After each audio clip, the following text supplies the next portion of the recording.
আসসালামু আলাইকুম রহমতুল্লাহ। আমি মোহাম্মদ সাদাত হোসেন। আমার ক্লাস নং 65, তাজবিদ নং 22। মিম সেকেন্ড ইকফা অর্থ দুই ঠোঁট বন্ধ করে গুণনা করা। মিম সেকেন্ডের ইকফার আরেকটি নাম হচ্ছে ইকফায়ে সাফাবি। মিম সেকেন্ডের ইকফার হরফ একটি, তার নাম হচ্ছে বা। মিম সেকেন্ডের বাম পাশে যদি বা অক্ষর পাওয়া যায়, মিম সেকেন্ড সেই সব জায়গায় দুই ঠোঁট বন্ধ করে গুণনা করে পড়তে হয় ছন্দ। মিম সেকেন্ড ইকফা বা করলো ইকফা। যা জালের উপর খাড়া জবর একালে মাদে আসলি লি কু পূর্ব মিমের সাথে কুম। মিম সেকেন্ড ইকফা বাই করলে ইকফা বা লা। মাদে আসলির বা মে গোল হামজা সারালে মাদে মুত্তাসিল উ পূর্ব নুনের সাথে উন। তারপর রার সাথে তার মি জেরে বা মিয়া সেকেন্ড একালে মাদে আসলি হি পূর্ব মিমের সাথে হিম।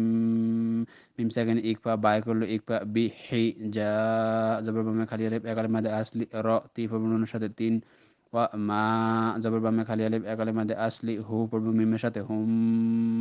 মিম সেকেন্ড ইকফা বাই করলে ইকফা বি মা জবর বামে খালি আলিফ একালে মাদে আসলি। রিডিং ذلكم بلاء ترميهم بحجارة وما